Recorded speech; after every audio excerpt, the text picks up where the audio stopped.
documentary is one that I did during my Holland studies. And during the Holland studies, I was questioning how women are situated in the realm of dance right now, and particularly in the ballet industry. And as an independent study, I created this mini documentary titled Female Relationships and the Gender Gap in Dance. I interviewed 4 women that I've worked with in some capacity or another. I either danced with them in a company or I've worked in a university setting with them. And the video is revealing in a way that I learned a lot in doing it. I learned how to interview differently, because each person I interviewed, we were in a different setting, and it was situated in a way where people were still working when I was interviewing them, so I was coming in the middle of their work day, and just kind of how to calm people down, get them to be in the moment of the interview was really interesting. I learned how to make people comfortable, really asking personal questions. It's difficult to ask personal questions and for someone to be really revealing about their personal history in their dance career. So, without further ado, I'll just show the video and then we can talk later.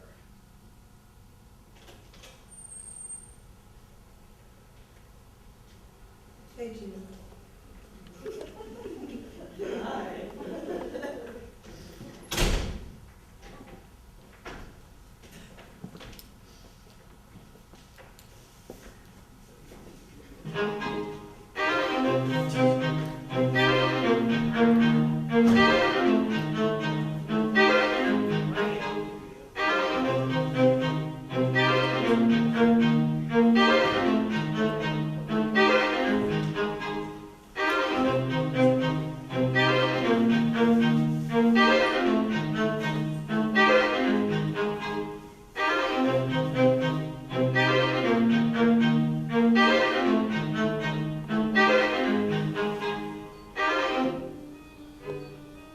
Concluding the first summer of my MFA studies at Hollins University, I was left with an unsettling feeling of female placement in the concert dance industry.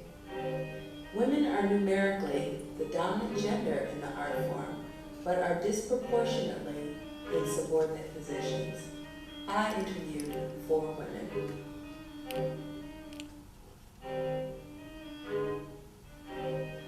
Maria Kerr, freelance choreographer and former Alonzo King Blinds ballet dancer.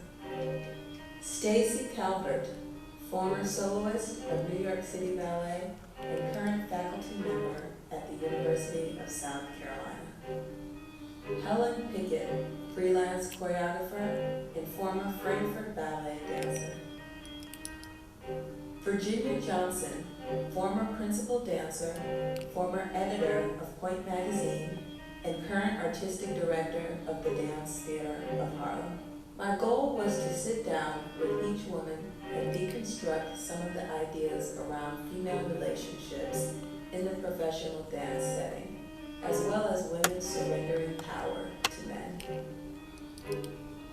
This was a revealing journey for me, and with each interview, I learned how to better facilitate the next.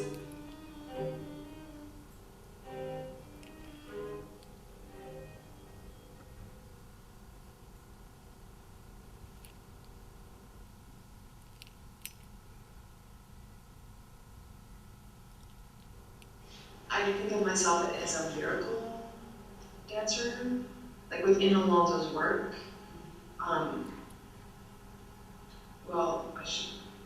I like lyrical movement. I feel like he often saw me as something different. I feel like I often got, Marina coined it as like in the mud roles. Well, he saw me as this risk taker. That was one of the big aphrodisiacs about my dancing, that I would go full tilt. And the more music you were, the more you had people in tears, the more you thought you would get them to do what they needed to do and get out of the way of doing what they needed to do. Trying to break down the individual to do the work. My experience has been that the director in the front of the room usually is having a personal relationship with the woman that he's got in all the lead roles. I feel like ballet taught me or told me to be feminine, to be thin, to not think, and to be quiet. And in general, I think, have a need to be hierarchical. Always young women who are going to do anything to get those jobs. So there's no reason for men to stop giving up power. He liked my technique. I had excellent technique that I'd gotten from San Francisco Ballet. He really, really liked that. So he actually, because he didn't know my history, he saw me as this elegant, very energetic, always a comedian, technician. Throughout my professional career, I was aware of my competitive nature. As I got older, I realized I had internalized some feelings about female dancers I called my friends. I was curious how other women dealt with competition and how it affected them. So you know what, the friendship dynamic was not part of my life. Yeah. You know, it wasn't something that I really had that much of. I gossiped for many years with people that my little clique Group of friends within, true friends within the pack, because there are people that are more competitive in a negative way. I mean, a lot of the women in lines I really loved and was close to, and I feel like in lines there was also, we all got stuff to do. And I felt like I was close to Gail, I felt like I was close to Olinda, but they were closer to each other than they were to me. I mean, I was always that kind of outsiderish individual, you know? You know, when I had a clique, when I finally was a part of a clique, because I felt like an outsider a lot of the time. I think there's healthy competition and negative competition. And I think there are people that would, put glass in your point shoes if they could, and there are other people that, yes, you're fighting for the same role, but it's like a handshake away of saying, well, you got it and I didn't, and it was a fair race. It wasn't like, if you didn't get the one part, you were in the core. So it felt really different.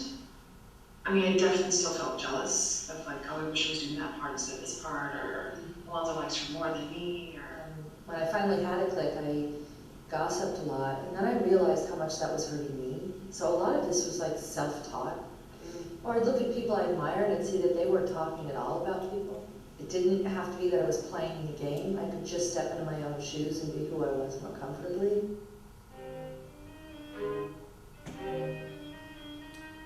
Every woman is confronted with aging.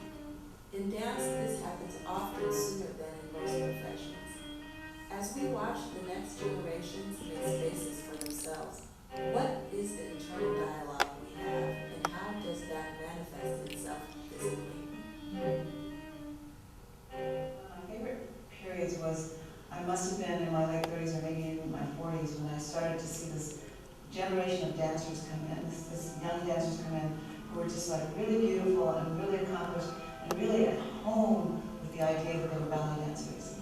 And it was a very different thing that I had experienced myself, and I was just like, wow, this is so beautiful, and this is because of Dance Theater Problem. This is because of what we did. These people can walk in the room and say, of course I'm a ballet dancer. There's people that you're attracted to and you want to help and you want to nurture. I mean, it's a chemistry thing. As a teacher, I am a nurturer, and I really enjoy being a voice, a strong and good female voice for young women, how they can lead their lives in this profession. As I became a soloist, I know that I was doing principal roles. I was separated all the time from them. So the older I got, the more separate I became from them, and the less contact I had with them. In a big company, we would rehearse on our own, as a principal or soloist. I was off on my own all the time. And then the day the ballet was going to premiere, sometimes it was something that we had done a lot, I would be connected with them only on that day. Because I never felt that secure about my position, just as a dancer or with Alonzo, to suddenly be the one who knew. Have you always been this nurturer? I think so. I can remember a friend in Frankfurt saying, "You're not my mother. I don't need a mother." And I was like, okay, so I think so.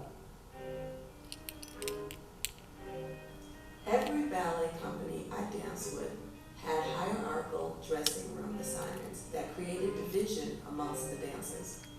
When I worked with contemporary companies, this system was not implemented, but there was always a seniority entitlement that hung in the air once we got to the theater. Why is it that women find comfort in this structure? Men can resort to locker room mentality and leave it at that. It's a definite hierarchy. There's a floor for the core dancers. They're on the 4th floor. Frankfurt didn't have that. The core men are on the 3rd floor, with some soloists interspersed. Well, lines, we're all in the big room, so that's taken care of. 2 large dressing rooms, 2 smaller dressing rooms in the core floor. There's a hierarchy within the core that gets established as to what dressing room you get to sit in. We did not have those, we were an ensemble, we did not have that. As a new person, you're not allowed to come and take a spot. You have to just come and wait and see what spots are available, or if someone asks you to sit next to them. And it's not necessarily talent-based. The apprentices are relegated to the spot out in sort of the big dressing room that has the headpieces right next to it, where everybody comes and throws their headpieces. The prima ballerina at the top and everybody else kind of funnels down, and everybody aspires to be there, and you know who you are in terms of how far away you are from that place. But it's not voluntary. The other big dressing room, you know, you eventually could graduate into there, and then there's 2 smaller ones that were very cliquey, you know, that were the older dancers, and you kind of moved through the hierarchy year after year after year into a different dressing room. Chi and Summer were their own thing. Yeah, always with lines. They were like the principals, and we were just sort of around. No actual delineation. Right. They created their own principality. Right. Yes, absolutely. Yes. No, you're right. As you got promoted, it didn't mean you were necessarily moving downstairs to the 2nd floor, which we call New Jersey, because it went way back. It was like super far away concerns, but they had dressing rooms for 4 dancers as opposed to large numbers of 12 and 16, 18. One of the very well-known dancers that came, she had a huge career already at NDT and American Ballet Theater. She came to Frankfurt, and we looked, she was a star, and she had known Bill Stuttgart.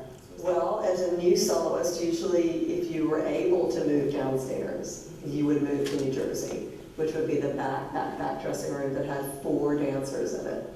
And then there would be another dressing room next to it which had soloist men, which were kind of older soloist men because the younger soloist men were still upstairs. So she came to Ballet Frankfurt, and she sat in our dressing room first. And then about 6 months later moved down to the smaller dressing room where the more established, She did it herself. She did it herself. She waited for a space to open up and did it herself. Because that's what she had been in before. It comes from the roles that you dance, though. And the roles that you dance, in theory, are from your capabilities.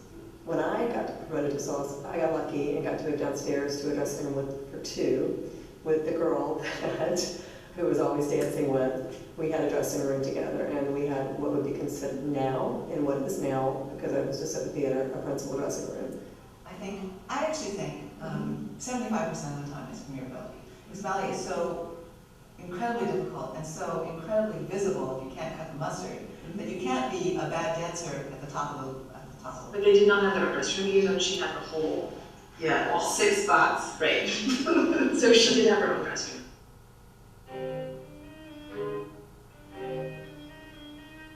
I wanted to know how many of the women had danced in companies with female artistic directors, because there is a void, especially in the ballet idiom. I've had one experience with a female artistic director in a regional ballet company, and it was not pleasant.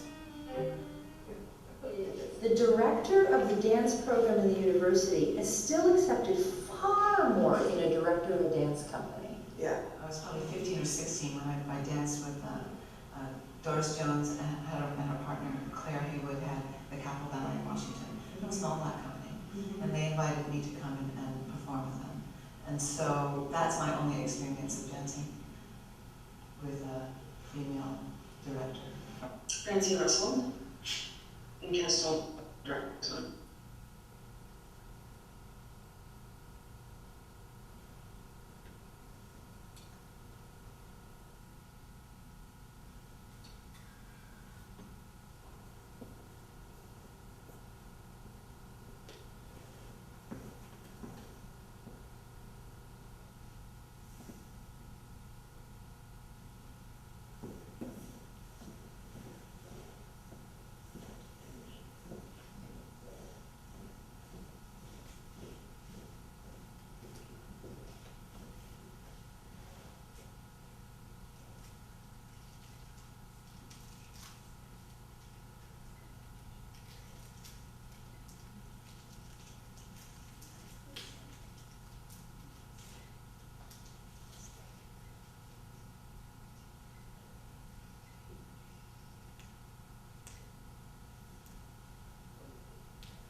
And with each interview, I learned how to better facilitate the next.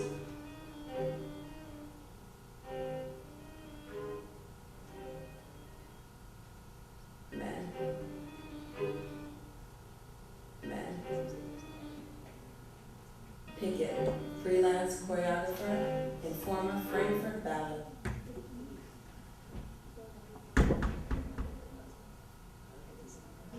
Well, he saw me as this risk taker.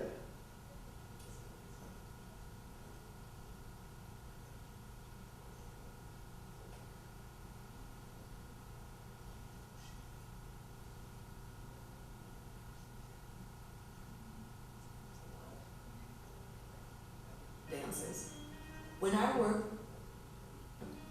why is it that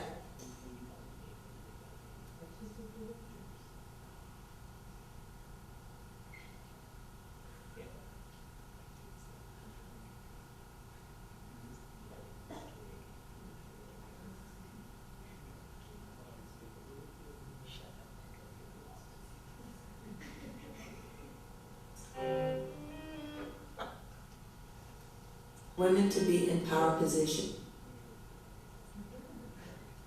Together, and set all the mountain works, and she felt to look at work as non-emotional.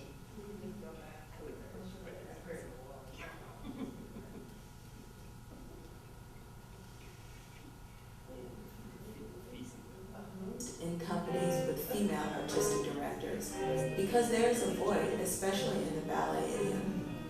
I've had one experience with a female artistic director in a regional ballet company, and it was not pleasant.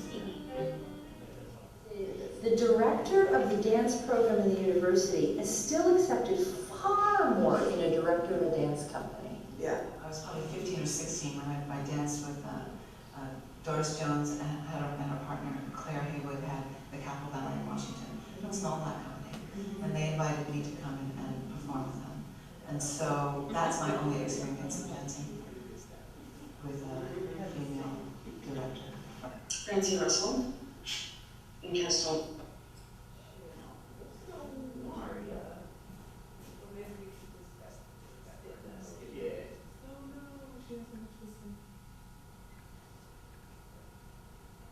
More linear speakers, let's say.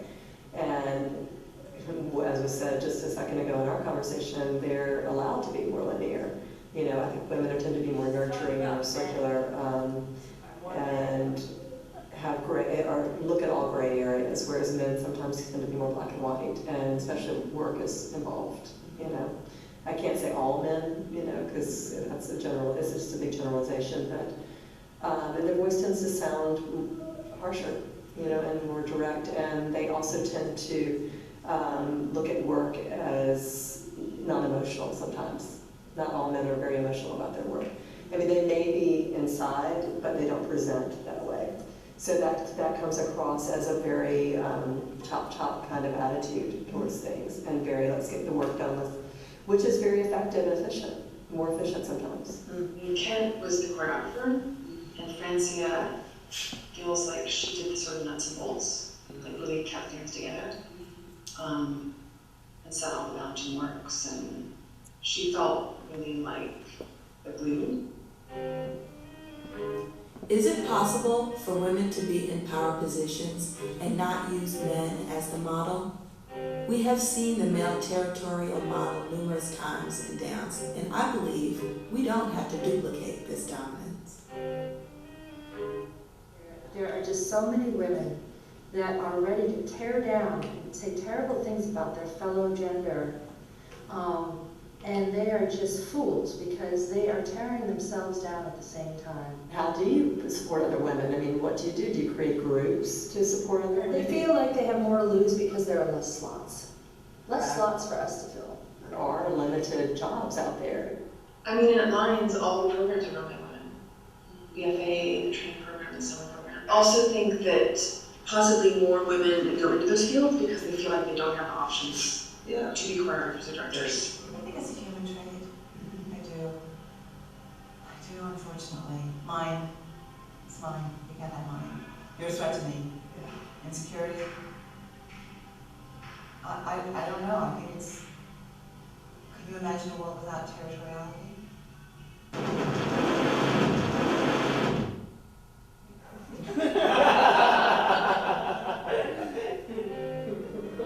Female choreographers have a hard time garnering support in the American market. If you don't have a funding source, the longevity of your career can be short-lived. As I thought about choreographers and the self-consuming, solitary aspect of being a dancer, I question if it is possible for women to speak about their admiration for other women in the business. Twyla is more demanding, more, gets irritated more often, has definitive opinions about what it should be. The creative process is important for her. She's very much about the creative process. But she's a strong creative force on her own.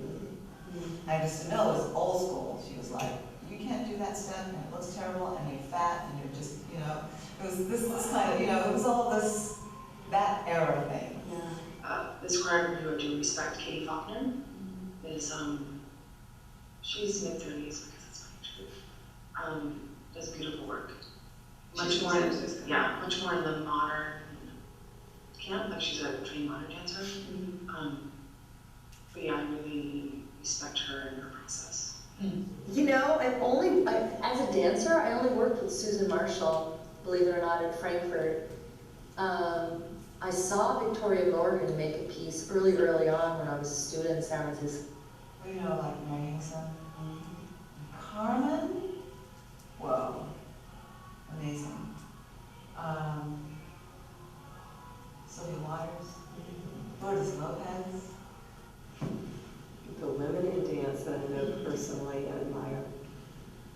I admire almost all of them. For forging the way. There are people that have, forged bigger paths. It's funny when you say that, nothing really comes to mind. I also looked at examples of women that made things work even if they didn't have everything given to them. I was dancing with lines. Summer was a huge role model for me. Just in terms of her talent, but her work ethic and her commitment and just sort of everything the ones I talked about, like making choices and musicality and taking risks. I really feel like she embodied. And I was always in awe of her. Retirement from performing can often be a traumatic experience for women and men, especially if they were celebrated dancers. I have seen dancers that have not recognized the possibilities beyond performing. There are other options for survival beyond marrying wealthy and giving into patriarchy. Yes, have the opportunity to go back to school and do anything they want to do because dancers know how to work. Man, and I think women really in this situation, they know how to One work. of the things that I was interested in the whole time I was dancing, if it wasn't photography, then it was playwriting, if it wasn't, it was history, it was, I was doing things, I was writing, I was doing things that were outside of this world because I had to have something else going on for me beyond. You remember how narrow the world was for us at Dance Theater Harlem. He kept us in a very tight box. I celebrated that because I got to do the thing that I wanted to do, but I also had a lot of left of myself that I had to do, so I cultivated these things. So by the time when I finally did retire, I was able to say, oh wow, now I can do this, and now I can do that. And that first year I stopped dancing was so amazing. I think a lot of people don't prepare and just think it's going to fall into place. I being one of those people. Thinking that I didn't know what I wanted to do, but I had a baby and I wanted to be a mom and felt safe because I was married and felt like I was going to be okay, and then all of a sudden knew I was going to do something else, but didn't have to do it right away, and thought it would just kind of start to fall into place and morph as my husband found a position somewhere. I would go there and then figure out what it is I wanted to do, in my own time and my own space, That was not the case, and I got pushed into trying to figure it out sooner. It's been an evolution. I call it the retirement hole, which I admit I went through 3.5 years of it, and I was working. but I cut dance out of my life, and I was the one that said, when I'm done with performing, I'm out of here. I'm not gonna teach. Because teaching also was for me a subservient thing. My mom and dad told me that was a place of subservience. Teaching, choreographing. I mean, there's so many options outside of the dance world, but I'm assuming you're talking about in the dance world. I guess that's it, teaching and choreographing. The dynamics between women and men in the professional dance world is so complex. We have been negotiating domination, sexuality, racism, sexism, patriarchy, and eating disorders for years. I'm optimistic that through discourse we can sift through the madness and even the playing field.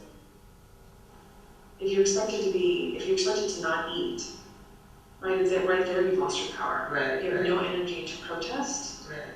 to speak your mind, to even think if you're starving yourself. I mean, you're brought up that men are in control, and it's a sexist environment. Like, you have to look pretty and thin. And that's... Well, and then it's like, well, who are we doing it for? Who is the audience? The audience is women. Right, but our direct audience is our director. Yeah. And so He's calling the shots. yeah. Because that's his power thing. I think it goes back to the social tropes again, because we do that in society too. And if we grow up, and I did, and I think you did too, with the male being at the head all the time, well, of course we're going to hand over our power to them. Who else are we going to hand it over to? Yeah. And how many times, I've always been called a strong woman, and with a sly smile, like not always great. How many times have men that they can't handle it, so they'd rather just, you go do your thing. You're subject to somebody else's power. You've given that to them. And you have to acknowledge that you want it that way. And if you don't, then you have to take the other way. So, Yeah. Paul would tell us, he's like, because I would sit like this, and he was like, cross your legs. I'm like, what is that? You know, and we all did it. It's like he had this little harem of obedient women. We were supposed to wear white leotards, pink tights, cross our legs, wear makeup, and be emaciated.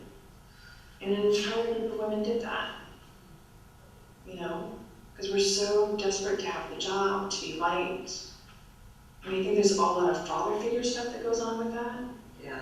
great. So when I was growing up, it was like, well, you're going to go to college, and then you're going to get married, and then you're going to have a family. That's what you're going to do. You know, you're going to be, well, they changed those marriage vows, didn't they? Obey. You know, but that's the era that I grew up in. Yeah. So there's that whole, you learned how to be submissive. You were taught to be submissive. You were trained to be submissive. Continually. But it's interesting in ballet particularly, when the goal was supposedly to be pretty, again, that like negates anything else. Like, because that's all you're supposed to be, is pretty. Yeah. So you don't need to think, you don't need to go to school, you don't need to, like, you just need to be pretty. Yeah. And have a pretty body, and, you know, so thin and pretty, you're pretty much wiped out. I mean, and I've heard it come out of the mouth of my ex-husband, him saying, you know, gosh, I hear there's a great ballet mistress position open. I was like, why don't you tell me there's a great directorship open? And I really would say, why do we let them take away from develop relationships with one another?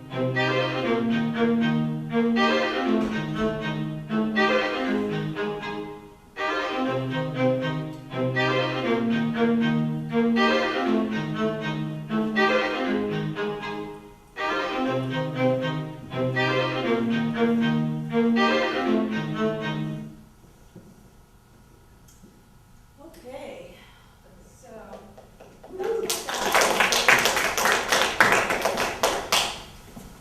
you have any questions, anything you want to talk about or ask me? Concerns that you have, I'm always open to discuss those. Tanya, did you know all those women personally? Yeah, Maria dances at Lines. Stacy is on the faculty Virginia, I danced at the Dance State of Harlem Halloween in this program. So. But I have interviewed other women that I haven't worked directly with that we've taught in the summer program together while we were there. I said, let me interview you as well, because I have intentions of continuing it. And then also adding the element of race in it, because I really didn't talk about that much in this version, so I'm definitely going to extend it out.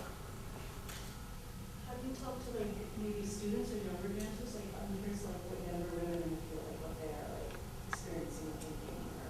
Yeah, I gave my ballet 3 students this spring semester that article that Tommy gave us about abuse in dance.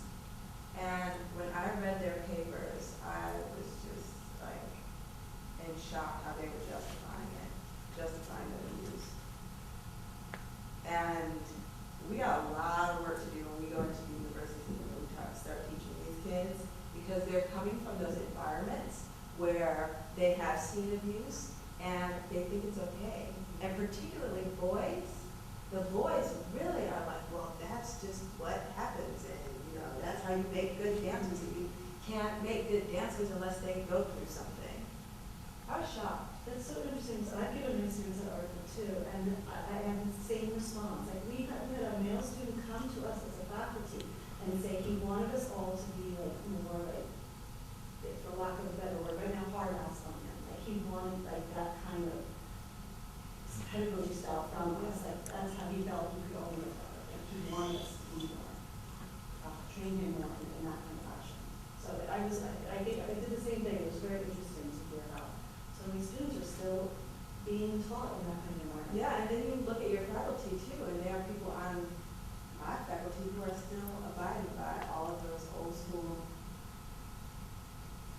bad representations of teaching dance. So those of us, I think, that go through this program and get that article, we need to pass it on, because they read it and there's a lot of work you have to do once they're done reading it. Because I would have never known that they felt like that had I not given them that article. And then you have discussions afterwards, or like, what would you, how would you? Yeah, yeah. They wrote a response paper on it, and then we had a discussion after that. Because I just felt like I couldn't leave it out there with just a paper. Like, we had to go back and address some of what I heard, so, or some of what I read. But yeah, I mean, I think that the old system is so ingrained in the generation that's teaching now that they have never even thought that there's an alternative of how to teach differently. That you don't have to be abusive. If you know what you need to teach, you do not have to break somebody down to give them the information. And they accept it in the ballet studios and the dance studio, but they wouldn't accept it in biology or sociology. They work out. Do you see any solutions in the future for that kind of teaching? Yeah, I see us addressing ourselves and how we give corrections. Like I now am very conscious of how I tell people to do something. I'm conscious in also not putting myself and not comparing myself to them. And if I do it, then I correct it right in front of them. I say, okay, I should have said that. It's not about me, it's about you. And let's reverse. Let's take it back and go another direction. I'm not afraid of, being at fault in the classroom again or making a mistake. So, because they see you're human and you make mistakes just like they do, but they got to see you correct them, correct the mistakes. It's a vulnerable place to teach people. It really is. I mean, you put yourself out there and all your stuff comes out into them. So, yeah.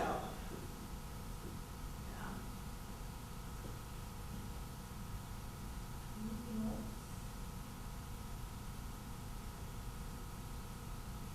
I'm always curious, and I have shown to some men, but I'm always curious in seeing what men think when they see this. And particularly men that are in power, who have power positions, and what they think about us having this dialogue about them, and then about the industry that we pretty much dominate, but we have very little power. And, so. Have you had those conversations? I did, I showed it to someone last summer when I was teaching at a summer program in New Mexico. And to my surprise, he loved it. And he wanted me to show it to other people. But it's so interesting because he loved it, and I feel like, but you still are doing some of that stuff that you shouldn't be doing. So, like, you see that it's a problem, but you're continuing on this path of not really giving them an agency, or the agency that they deserve. So, it's tricky. It's really weird.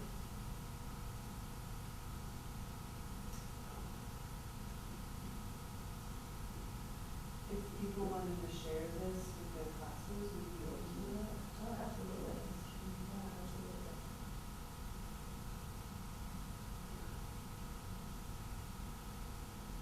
And it's a good way to, I think, for young people who haven't really even thought about these issues, to just put them out there and then give them just jumping off points of, let's discuss maybe those topics that I kind of pulled out. What do you think about them? And then when we get into the university system too, we are with young dancers that haven't had much experience, quite possibly, and didn't even know that these issues exist. And they haven't really had professional experience. They're coming from their home studio, and the home studio quite possibly was maybe run by their parents or run by some friends that they knew. And there's this whole realm of the industry that we need to let people know that this is what's out there, but you do not have to dance in these environments.